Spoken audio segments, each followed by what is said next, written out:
বলেন কবর দেখলেও কি?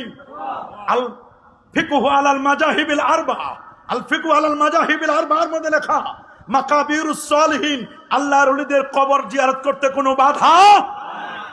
আমি বলবো ও ফকির রহমতুল্লাহ আলাইহি, আপনাদের এলাকায় দিনের দাওয়াত দিয়েছেন, এই এলাকায় বিয়ে শাদী করেছেন, সুযোগ হলে গাড়ি নিয়ে সুযোগ হলে তার মাজার জিয়ারত করতে যাবেন কি? যাবেন তো ইনশাআল্লাহ। এটা ওনার চাওয়া, এটা ওনার পাওয়া, এটা ওনার পাওনা। উনি যে দিনের দাওয়াত দিয়েছিলেন, এই এলাকায় কত কারামত কারামত তার আছে যেটা আপনারা জানেন, হয়তো আমরা জানি না। কিন্তু আল্লাহর ওলি সেখানে শোয়া আছেন, মহাস্থানগড় পন্ডু, সেখানে মহাস্থানগড় বগুড়ার শিবপুরে ওই অঞ্চলটিতে শোয়া। আল্লাহর অলিদের পাওয়ার আছে, সুবহানাল্লাহ বলেন। তারা ম্যাগনেটিক পাওয়ার। আপনি যদি লোহা হন তাহলে চুম্বকের সাথে লোহার আকর্ষণ হবে। আপনি যদি প্লাস্টিক মার্কা হয়ে যান কোনো কাজ হবে না। ওইখানে যদি হাজারো প্লাস্টিক থাকে, এখানে যদি চুম্বক থাকে আকর্ষণ করবে? না, কখনো আকর্ষণ করবে না। এটা যদি আপনার ম্যাগনেটিক পাওয়ার হয়, আল্লাহর ওলিদের ম্যাগনেটিক পাওয়ার শুধু ওইখানে নয়, আল্লাহর ওলিদের ম্যাগনেটিক পাওয়ার দিল সে जो बात निकलती है असर रखती है पर नहीं ताकत परवाज मगर रखती है। ওরা যখন দিল দিয়ে দিন প্রচার করেছেন, ইলাইহি সাদুল কালিমুত তাইয়্যিব, ওদের নেটওয়ার্ক আরশে আজিমের সাথে, ওদের নেটওয়ার্ক কানেক্টিভিটি মদিনা মনোয়ারার সাথে, মদিনা কামলিওয়ালার সাথে ওনার নেটওয়ার্ক। সুতরাং লব্বে বান, গোশে বান, চশমে বান, গারমে বিনি, নূরে হক পার মা বখন। দুনিয়ার চোখ কান যখন বন্ধ হয়ে যায়, কলবের চোখ তখন খুলে যায়। এই জন্য আল্লাহর ওলির মাজারে আপনারা যাবেন, আউলিয়া কেরামের মাজারে আপনারা যাবেন। আল্লাহর ওলিদের মাজারে গেলে কলব জিন্দা হয়, কলবের ময়লা পরিষ্কার হয়। আশপাশে বহু আল্লাহর ওলিদের মাজার আছে, আমি কার নাম বলে কাকে খাটো করব? এই জন্য আমি একবার ইন জেনারেল যত বড় বড় আল্লাহর ওলি, ডানে বামে সামনে পিছনে বহু আল্লাহর ওলি আছে।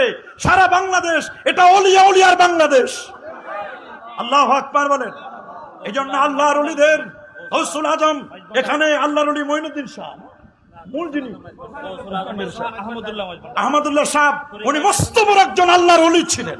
আল্লাহু আকবার। গৌস এত মহান একজন ওলি, যার বেলায়েতের পাওয়ার ছিল অনেক বেশি। আল্লাহু আকবার। তবে হ্যাঁ, এটা নিয়ে অনেকের মধ্যে আবার কনফিউশন তৈরি হয়েছে।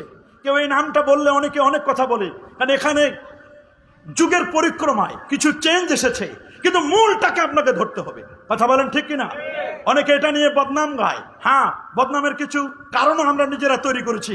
আমাদের দ্বারা কোনো আল্লাহর ওলির বেলায়েতের পাওয়ারের জন্য নুকসানিয়াত না আসে, এই জন্য আমাদেরকে সেভ করার জন্য সবসময় আল্লাহর ওলিদের মাজারাতের মধ্যে কোনো অন্যায় না হয়, শিরক না হয়, বেদাত না হয়, এই চেষ্টা আমাদের করে যেতে হবে।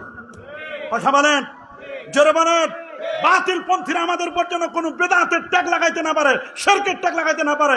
আমাদেরকে ব্যাপারে যেন কেউ বলতে না পারে তোমরা কেমন সুন্নি যে তোমরা মাজারে সেজদা দাও। এগুলো কিন্তু আজকে আমাদের তোকমা লাগায়, এই তোকমা যেন কেউ লাগাতে না পারে। এজন্য সমস্ত সুন্নি আলেম ওলামা পীর মাশায়েখ আমাদের সবাইকে সোচ্চার হতে হবে। কি বলেন, আমরা কি সোচ্চার হব না? ইনশাআল্লাহ আমরা সোচ্চার হব না। এই জন্য ওলিয়া উলিয়াদের মাজারে আপনারা যাবেন, আল্লাহর ওলিদের মাজারে যাবেন। আল্লাহর ওলিরা ওরা যদিও আপন আপন রোজায়, আপন আপন কবরে তারা যদিও আছেন, কিন্তু তাদের কাছে গিয়ে সালাম দিলে এরা আপনাদের সালাম শুনতে পারেন। কারণ আপনি যে বললেন আসসালামু আলাইকুম ইয়া আহলাল কুবুর, হে কবরবাসী আপনাদের প্রতি শান্তি বর্ষিত হোক, এই কথাটা যে আপনি বললেন, এই কথা বলার সাথে সাথে তারা কি এই কথা শুনে না? যদি নাই শুনে তাহলে নবীজি কখনো তাদেরকে সালাম দেওয়ার কথা বলতেন? কখনো বলতেন না। তাহলে বোঝা গেল তারা শুনেন। বলেন আল্লাহর ওলিরা আমাদের সালাম দিলে তারা শুনেন কিনা? কখনো কখনো তারা সালামের জবাব দেন। আপনি যদি ওই রকম মুরিদ হতে পারেন, আপনি যদি ওই রকম আশেক হতে পারেন, আল্লাহর ওলির দেওয়া যে ওজিফা যদি আপনি আদায় করতে পারেন। কিন্তু এখন তো অনেক মুরিদ আছে পীরের ওজিফা মানে না, কথা বলে না। বাস্তব কথা আমি বললাম, এই কথা কেউ বলবে না, খালি সবাই তেল দিবে। আমি তোল দেওয়া বক্তা না। অনেক মুরিদ আছে পীরের ওজিফা মানে না। পীর 5 ওয়াক্ত নামাজ পড়তো, পীর আওয়াবিন নামাজ পড়তো, পীর ইশরাক পড়তো, পীর মাশায়েখগণ আল্লাহর ওলিরা রাতের বেলা তাহাজ্জুদ পড়তো। আর আমরা তাহাজ্জুদ তো দূরের কথা, ফরজ নামাজ পড়ার আমাদের সময় নাই। সব 4G আর 5G গতিতে পাতলা সিলাই দিয়ে তাড়াতাড়ি খালি কোনো মতে 2 রাকাত আর 3 রাকাত সিলাই দিয়ে আমরা শেষ করে দিই। আল্লাহর ওলিরা তাসবিহ পড়তেন, দিনে রাতে 1000 বার দরুদ শরীফ পড়তেন, 5000 বার জিকির আজকার, তাসবিহ, তাহলিল, মুরাকাবা, মুশাহাদা এগুলো তারা করতেন। আজকে আমরা এগুলো ভুলে গেছি। আমরা শুধু নাম কওয়াস্ত মুরিদ দাবি করতেছি। এই রকম আশেক দাবি করলে হবে না। আমাদের অনেকের মুখে দাঁড়িয়েও নাই। কথা বলেন, জোরে বলেন। এগুলো নেগেটিভ কথা, এগুলো অনেকের ভালো লাগবে না। মুরিদ যেন মারিদ না হয়। বলেন, মুরিদ যেন কি না হয়? মারিদ যেন না হয়। আবার শয়তানি মারিদ এটাও যেন না হয়। মুরিদ মানে নিজের কোনো ইচ্ছা থাকবে না। নিজের ইচ্ছা, ইন্টেনশন, অভিপ্রায় সবগুলো আল্লাহর ওলির জন্য সঁপে দিবেন। আর আল্লাহর ওলি তিনি যে তরিকা মস্ক করাবেন, তিনি যে তাকে বায়াত করাবেন, এটা করাবেন আল্লাহর ওলিকে পাওয়ার জন্য নয়, আল্লাহ এবং আল্লাহর রাসূলকে পাওয়ার জন্য। আমরা বায়াত হব কি কোন আল্লাহর ওলিকে পাওয়ার জন্য না, আল্লাহ আল্লাহ রসুলকে পাওয়ার জন্য। আল্লাহ এবং আল্লাহ রসুলকে পাওয়ার জন্য আমরা বায়াত হব।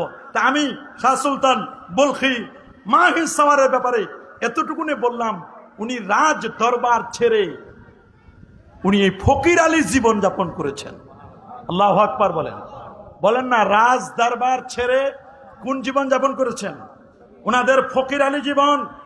14 শতাব্দীর পুণ্ড্রবর্ধন রাজা পরশুরামকে তিনি পরাজিত করেছিলেন। কাকে? পরশুরামকে। কাকে? পরশুরামকে তিনি পরাজিত করেছিলেন। পরশুরামের মেয়ে ছিল রাজকন্যা শিলা দেবী। যখন শুনেছে বাবার মৃত্যু হয়েছে, শিলা দেবী সেও মরেছে, তার বংশের আর কেউ ছিল না। পুরো রাজত্ব তখন আল্লাহর ওলি শাহ সুলতান বলখি মাহি সাওয়ার মহাস্থানগড় পুন্ডু ওই এলাকা দিনের দাওয়াত দিয়েছেন।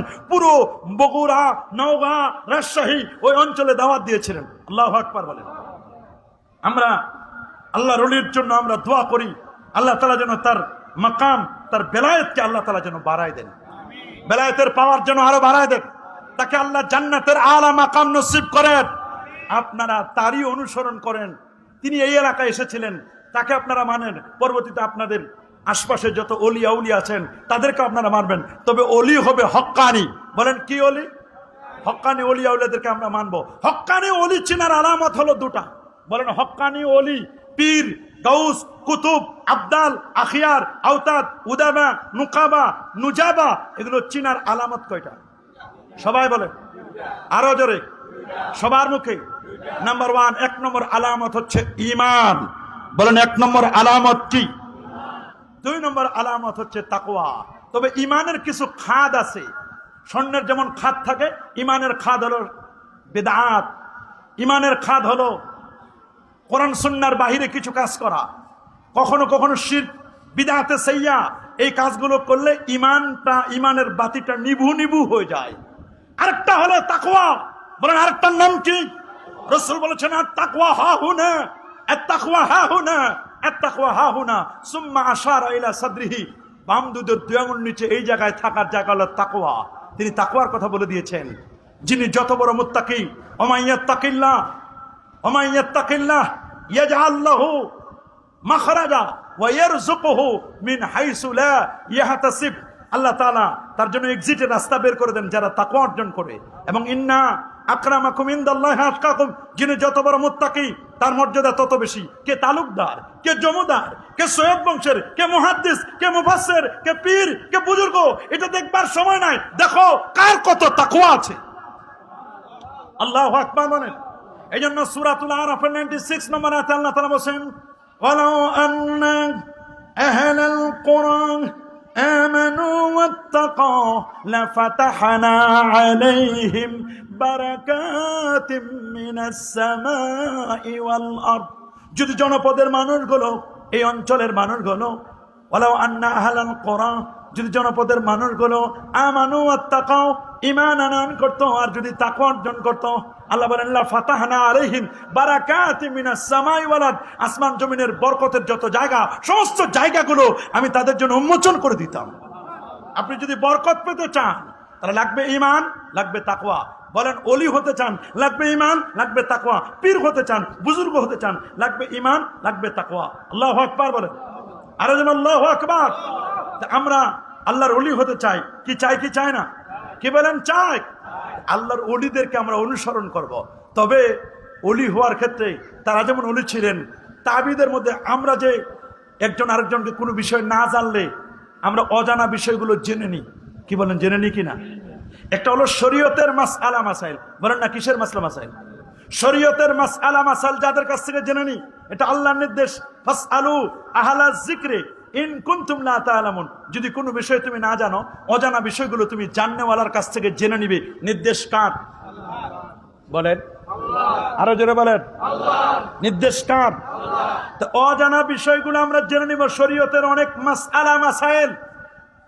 কারণ আমরা কেন জেনে নিব? যেহেতু আমরা কোরআন এবং হাদিস থেকে মাসআলা মাসাইল বের করতে পারি। বলেন, মাসলা মাসাইল আমরা বের করতে পারি না। কোরআন হাদিস থেকে মাসলা মাসাইল বের করতে পারি না। এই জন্য কোরআন হাদিস থেকে যারা মাসআলা মাসাইল বের করেছেন তাদের কথা আমরা মানব। এই যে যারা বের করেছেন তারা হলো মুজতাহিদ। বলেন তারা কি? সবাই বলেন তারা কি? মুজতাহিদ। মুজতাহিদ মানে গবেষক। বলেন মুজতাহিদ মানে কি? দুটো, পৃথিবীর মানুষগুলো দুইটা ধারা। বাবা বলেন কয়টা ধারা? এক হলো মুজতাহিদ, আরেক হলো মুকাল্লিদ। বলেন, এক হলো মুজতাহিদ, আরেক হলো কি? মুজতাহিদ মানে উনি কারো অনুসরণ করবেন না, উনি কোরআন এবং সুন্নাহ